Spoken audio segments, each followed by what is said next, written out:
الله أكبر الله أكبر الله أكبر إن الحمد لله نحمده ونستعينه ونستغفره ونعوذ بالله من شرور أنفسنا ومن سيئات أعمالنا من يهده الله فلا مضل له ومن يضلله فلا هادي له وأشهد أن لا إله إلا الله وحده لا شريك له وأشهد أن محمدًا عبده ورسوله صلى الله عليه وعلى آله وأصحابه يا أيها الذين آمنوا اتقوا الله حق تقاته ولا تموتن إلا وأنتم مسلمون يا أيها الذين آمنوا اتقوا الله وقولوا قولا سديدا يصلح لكم أعمالكم ويغفر لكم ذنوبكم ومن يطع الله ورسوله فقد فاز فوزا عظيما أما بعد Hiç şeksiz barşa maqtav, hamd ham sana, galamlarning Rabbisi, hujasi ham idarachisi Allah Rabbimizga g'ina tiyishli. Shahadat ketaram Allohdan boshqa ibodatga loyiqli zot yo'q. Ham Muhammad Abdullah o'g'li aning so'nggi elchisi, ham payg'ambari. Hurmatli jamoat, uzg'an atnada aligi minbardan Hazratimiz bik keng taralgan ko'rinish problemani ossiziqlab ketgan edi.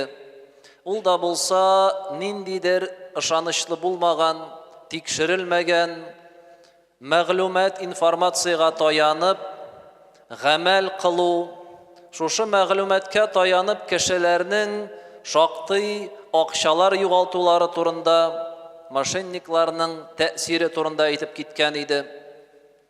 Һәм бүгенге җомгада да дәвам итеп әлеге мәсьәләне искә төшереп китәсе килә. Тагы да әһәмиятлерәк бер мәсьәләне шуның белән бәйле. Ул да булса кешенең менә бу ышанычлы булмаган, ялган, тикшерелмәгән, килгән мәгълүматкә таянып акча югалтуы гына түгел, җинаят, преступление эшләүләре турында. Кайбер чакта яңалыкта чыга, фәлән шәһәрдә, фәлән урында кемдер барганда, ниндидер бинага, ниндидер йортка ут төрткән дип, яндырырга тырышкан дип нәрсәнедер. Һәм моны чакырып алгач, инделектергәч сорыйлар, нигә син болай эшләдең, нигә моны яндырырга теләдең дигәндә, миңа шалтыраттылар да, инде миңа шуны эшләргә куштылар дип, шул сәбәбен аңлата менә бу җинаят преступлениене эшләвенең. Ягъни бу кеше бер дә таныш булмаган, бер дә белмәгән, ниндидер шит кешенең шалтыратуына ышанып, тәэсирләнеп, хәтта ниндидер зур куркыныч җинаяткә бара, һәм әлбәттә җинаят кылынды икән, аның җәзасы, газабы аңа эшләнелә.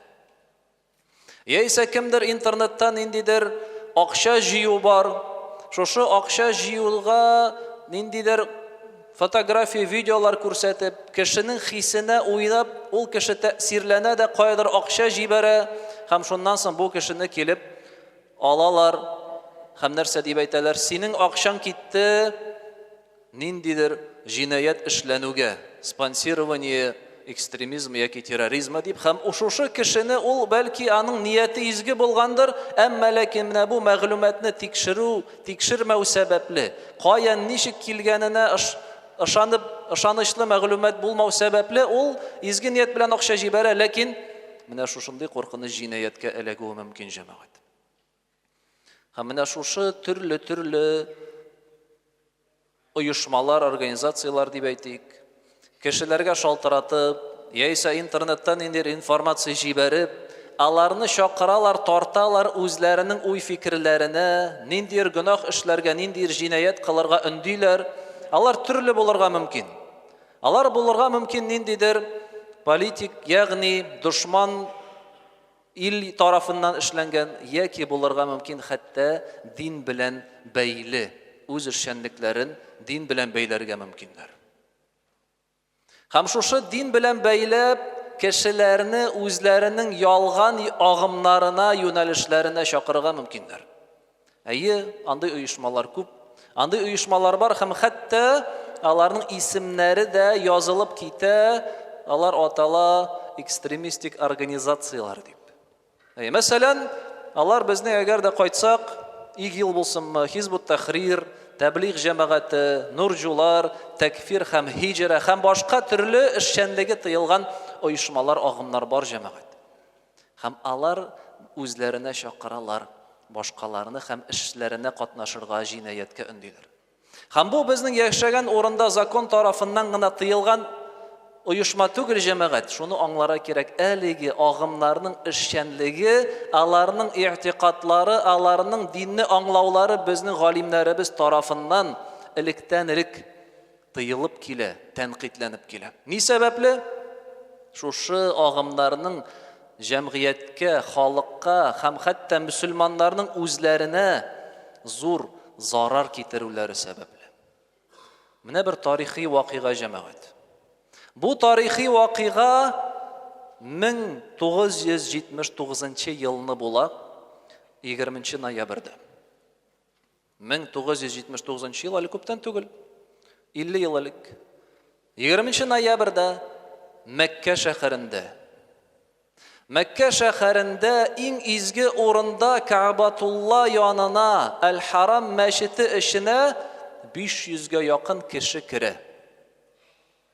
Шушы 500-гә якын кеше намаз вакытына керәләр, ул вакытта 50 меңгә якын кеше була мәчет тирәсендә. Алар арасында намазга килгәннәр. Алар арасында гомрә кылучы ихрамлы кешеләр. Бу хиҗри календар буенча Мөхәррәм аеның 1-нче көне 1400 ел. Ягъни әле Харам айы, Мөхәррәм айы. Һәм бу 500 кеше әлеге изге җиргә кереп, нәрсә эшлиләр? Киемнәре астында корал яшереп алып керәләр. Һәм намаз вакыты җиткәндә коралларын чыгарып, менә бу мәчет тирәсендә, мәчет эчендә булган кешеләрне 2 сакчыны атып үтереп, шушы кешеләрне пленга алалар, әсирлеккә җәмәгать. Кемнәр бу? Бу менә шушы ялгашкан, адашкан агымнарның берәүләре. Хариҗитләр, ягъни яки тәкфир кылучы, тәкфир һәм һиҗра җәмәгате кешеләре. Тәкфир нәрсә дигән сүз? Алар башкаларны динсезлеккә чыгаралар. Кеше намазда, кеше мөселман дип әйтә үзен, ләкин алар әйтәләр, юк, син фәлән зур гөнаһ эшлисең, шуңа күрә син мөселман түгел, синең каның хәләл, синең малың хәләл дип, менә шулай итеп кешеләрне көферлеккә чыгарып, кешеләрнең канын хәләл кылалар. Һәм менә бу 500 кеше җәмәгать аларны тыймады. Иң изге урын Кәгъбатулла, иң изге шәһәр Мәккә, Харам ай, Мөхәррәм айы, кирип мәчет янына кан куялар, әсирлеккә алалар шундагы мөселманнарны. Аларның җитәкчесенең исеме була Җухайман Әл-Утайби, һәм ул менә дә Кәгъбатулла өстенә һәм әйтә, килде Мәһди. Һәм ул Мәһдинең исеме Мөхәммәд ибн Абдулла Әл-Кахтани, бөтен дөнья мөселманнары аңа бәйгать кылыгыз, бөтен дөнья мөселманнары аңа иярергә, буйсынырга тиешләр дип, менә шундый бер акт ясыйлар җәмәгать. 2 атна дәвам итә. 2 атна буларны шуннан чыгарга тырыша Сауд Гарабстаны мөселманнар гаскәрләре. Азан әйтелгән манаралар өстенә менеп утыралар корал белән шушы кешеләр җәмәгать. Мөселманнарны изге урында атыр өчен. Һәм 250-гә якын кеше хәлак була шушы вакыйгада. Бу әле киметелеп бәлки әйтелгәндер, кайбер кешеләр сүзләр әйтә буенча. Һәм 500-дән артык кеше җәрәхәтләнә. Әлбәттә, буларның бөтен яртысы хәлак булып калганнарын, кулга алынганнарын аннары шулай ук. Аларның арасында Җухайман Әл-Утайби аны да хәлак итәләр. Карагыз, җәмәгать нәрсәгә китереп җиткерә менә шушы ялгышлык, менә шушы агым, менә бу юнәлеш. Һәм менә бу юнәлеш хавариҗлар дип атала, ягъни диннән башкаларны чыгаручылар, читтә булучылар. Алар барлыкка килә сәхабәләр вакытта ук. Яңа гына кылынган җинаят түгел, электән үк. Һәм аларның беренче зур җинаятләре ул Пәйгамбәребезнең саллаллаһу алейхи ва саллям энекәше, двоюродный энекәше Али ибн Аби Талиб хәлифә булганда аны үтерүләре җәмәгать. Бу кайчан була? Бу Рамазан аенда хәтта була. Али радиллаһу анху иртәнге намазны укыткан вакытта Абдурахман ибн Мульҗам исемле шушы хавариҗләрнең бер кешесе керә дә агуланган кылыч белән башына суга. Кемгә? Мөселманнарның хәлифәсе, җитәкчесе, идарәчесе, мөселман дәүләтенең. Аны мөселманнар сайлады беренче кеше итеп. Пәйгамбәребезнең саллаллаһу алейхи ва саллям кызына Фатимага өйләнгән булган. Пәйгамбәребезнең саллаллаһу алейхи ва саллям ике сөекле оныгы Хасан һәм Хусейнның әтисе шуны үтерәләр җәмәгать. Менә бу хавариҗлар. Үзләрен мөселман дип әйтүчеләр, калганнар хаталы, калганнар адашкан дип йөрүчеләр. Һәм менә бу юнәлеш җәмәгать, менә бу агым ул һаманда без күзәтергә, ишетелергә мөмкин кайбер агымнар арасында. Ул бары тик исеме генә үзгәрә, ләкин фикерләр шулык кала. Ва Пәйгамбәрбез саллаллаһу алейхи ва саллям безне үзе кисәтте хәдисләрендә әлеге халыктан. Һәм нәрсә дип әйтте? Аларның хәтта сыйфатларын безгә билгеләде. Иң элек алар ди күбесе яшьләр, худәфәул аснан. Яшьләр күбрәк шушы агымнарга бирелә. Ни сәбәпле? Үзләренең хисләре сәбәпле, эмоцияга биреләләр. Акыл белән, тәҗрибә белән түгел, ниндидер мәгълүмат алды, хисләнде һәм китте гамәл кылырга. Кемдер чит илгә кайдыр китә, сугышырга барам дип, җихадка барам дип, андый җәмәгатьләр күп булды. Икенчесе, алар гыйбадәткә хирис. Карагыз, Пәйгамбәрбез саллаллаһу алейхи ва саллям нәрсә ди? Сахабаларга әйтә: "Лайса қираатукум иля қираатихим бишей." Сезнең Коръән укуларыгыз ди, сахабаларга әйтә. Аларның Коръән укулары янында бер нәрсәгә тормый ди. Сахабалар күпме Коръән укыйлар, ләкин бу халык, бу агым кешеләре алар тагы да арттыралар.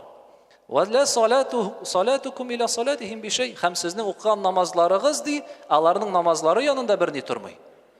Ягъни алар сезгә караганда да күбрәк намаз укыйлар. "Вала сиямукум иля сиямихим бишей." Һәм тоткан уразаларыгыз да аларның уразалары янында бер нәрсәгә тормый. Ягъни алар сездән дә күбрәк ураза тоталар дип әйтә Пәйгамбәрбез саллаллаһу алейхи ва саллям. Ягъни тышкы яктан караганда алар бик дини, алар бик тақва, аларның телләрендә һәр вакыт Аллаһ сүзләре һәм Пәйгамбәребезнең сүзләре. Һәм алар Пәйгамбәрбез саллаллаһу алейхи ва саллям алар үзләре белән сукланалар, үзләрен өстен күрәләр, башкалар хаталы, башкалар адашкан дип. Шуңа да Пәйгамбәрбез саллаллаһу алейхи ва саллям нәрсә ди? "Инна фикум кауман", сезнең арагызда бар шундый халык, "Я'будуна ва яд'абун", алар гыйбадат кыла һәм тырыша, хәтта ю'җаба бихимун нас, хәтта кешеләр аларга карап суклана башлыйлар. "Ва ту'җибахум нуфусухум", һәм алар үз-үзләре белән сукланалар. "Ямруқуна минад-дини марқас сами минар-рамия", ләкин алар ди диннән ошып чыгалар. Җәядән ук ошып чыккан кебек. Динне катлауландыру сәбәпле, шушы ялгышлыкка керү сәбәпле диндә озак тора алмыйлар. Динебез чөнки безнең җиңел җәмәгать. Авыр айтканда кеше озак түзә алмый. Ләкин бу гыйбадәтләр, бу укыган Коръәннәре файда китерми. Пәйгамбәрбез саллаллаһу алейхи ва саллям нәрсә ди? "Яқрауна ал-Qur'ана яхсабуна аннаху лахум ва хува алейхим". Алар Коръән укыйлар һәм уйлыйлар, бу Коръән аларга файдага дип. Һәм алар синең белән бәхәскә кергәндә дә китерәләр Коръән аятларын, ул аңа, аның фикерен дөрүсли дип, исбатлый дип. Ләкин юк ди Пәйгамбәрбез саллаллаһу алейхи ва саллям, ул ди аларга каршы Коръән ди. Укыган Коръәннәре күкрәк сөяге астын түбән керми, күңелләренә керми, телдә генә кала ди. Һәм ни гаҗәеп, хәтта Абдулла ибн Аббас исемле сахаба шушы хавариҗлар төркеме белән бер вакыт очрашырга бара. Һәм мин ди алар янына килгәч, Абдулла ибн Аббас, бу улуг сахаба әйтә, мин ди алар кебек гыйбадәткә хирис кеше күргәнем булмады ди. Аларның аяк куллары ди дөя тояклары кебек, сәҗдәдә озак торудан катып беткән, мазулланып. Аларның башларында ди, маңгайларында сәҗдә әсәрләре. Менә тышкы кыяфәт димәк җәмәгать әле кешенең хак юлда булганлыгын әле белдерми дә. Тышкы яктан никадәр күп гыйбадәт кылалар, ләкин нинди зур хаталы агымда юнәлештә булалар бу кешеләр. Бит безнең динебез, шуңа күрә дә җәмәгать без бүгенге көндә шундый вакытта яшибез. Һәрберебезнең кулында телефон, компьютер бар, интернетка бар безнең чыгу юлы. Һәм интернетта керсәң, анда кем генә нәрсә генә сөйләми. Кайбер чакта кешенең тышкы кыяфәтенә алдаланып, ул утыра матур киемнән, ак күлмәктән, яулыктан, шалма чапаннан, әмма ләкин әле аның тышкы кыяфәте, менә шулай матур сөйләве аның дөрес юлда икәнлегенә билге түгел. Дөрес юлда икәнлегенә билге түгел. Хәтта тышкы гыйбадәт кылуларды. Ничек соң аңларга, ничек белергә, дөресме, юкмы, җәмәгать? Монда инде әлбәттә гыйлемебезне арттыру кирәк. Үзебезгә динебезне өйрәнү кирәк. Пәйгамбәребезнең саллаллаһу алейхи ва саллям тарихын, сахабаларның кылган гамәлләрен, аларның Коръән белән сөннәтне аңлаулары. Без аларны өйрәнмәсәк, кеше адашып китүе мөмкин. Наданлык шушы бузыклыкның чыганагы. Шуңа да Пәйгамбәребез саллаллаһу алейхи ва саллям кыямәт көне алдыннан нәрсә дип әйтте? Юрфаул илму ва юзһарул җаһл ва якфурул харҗ. Кыямәт көне алдыннан гыйлем бетәчәк. Гыйлем югалачак, кешеләрдә гыйлем кимәячәк. Һәм шуннан да без аны күзәтәбез. Бүген гыйлем алу, тирәнсенеп өйрәнү дигән әйбер юк. Бүген теләсә кемне тыңлый кеше интернетта. Әле кичә генә ул намазда да түгел иде, бүген намазга басты да интернеттан вагыз сөйли башлый. Андыйлар күп. Һәм аны тыңлыйлар хисләнеп, бу кешенең гыйлеме юк. Аның бернинди динне белүе юк, үзе адаша да һәм башкаларны адаштыра җәмәгать. Гыйлем нәрсә ул? Гыйлем ул улуг галимнәрнең дөнья күләм, мөселманнар тарихында танылган галимнәрнең динне аңлаулары буенча өйрәнү һәм шуның буенча яшәү. Улуг сахабалар Абдулла ибн Аббас, Абдулла ибн Мас'уд, Абдулла ибн Гумар, алар, безнең Абу Ханифа, Имам Аш-Шафи'i, Имам Ахмад һәм башкалар улуг тарихта исемнәре бөтен мөселманнар белән кабул ителгән галимнәрнең сүзләре. Бүген кеше чыкканда әле син белмисең аның нинди юлда үләчәген, нинди юлга кирип китәчәген, ләкин аңа кешеләр авызларын ачып тыңлап торалар. Кем микән ул дип. Һәм бу кеше шакыра икән әгәр дә каршылыкка, шакыра икән әгәр дә бысы хаталы, берсе дөрес түгел, бысын тыңламагыз, тигесен тыңламагыз дип, менә бу вакытта сак буларга кирәк җәмәгать. Әгәр дә кемдер таркатуга шакыра икән, мөселманнарның арасын бозуга шакыра икән, бу кешеләрдән ярак буларга кирәк. Алла сакласын. Хәтта аларның әйткән сүзләре матур бу кебек тыелса да. Чөнки безнең динебез җәмәгать ул гадел һәм безнең динебез бары тик хәйрлеккә генә чакыра. Алла субханаху ва тааля әйтә: "Валлаһу ла юхиббул залимин." Аллаһ Тәала зулм кылучыларны, җинаятьчеләрне яратмый. "Ва ла та'таду инналлаһа ла юхиббул му'тадин." Һәм сез шиктән чыкмагыз, чөнки Аллаһ Тәала шиктән чыгучыларны яратмый. Ал-муслиму ман салима ал-муслимуна мин лисаниhi ва ядиhi. Мөселман ул шул кеше, кемнең теленнән һәм кулыннан башкалар зыян күрми дип әйтте Пәйгамбәрбез саллаллаһу алейхи ва саллям. Булар барсы да безнең динебездә, Коръәндә һәм хадистә килгән сүзләр. Шуңа күрә дә җәмәгать һәрберегезне чакырам, динебезне өйрәнергә, динебезне белергә. Мәчетебездә дәресләр укулар башлана, алхамдулиллаһ. Өйрәнәбез безнең үзебезнең улуг галимнәребезнең әйткән фикерләренә таянып, үзебез нәрсәдәндер үзебездән уйлап чыгармыйбыз җәмәгать. Һәм сак булып карарга менә бу килгән кергән информацияга интернеттан һәм башка урыннан. أقول قولي هذا واستغفر الله العظيم الجليل لي ولكم ولسائر المسلمين فاستغفروه إنه هو الغفور الرحيم. الله أكبر الله أكبر الله أكبر الله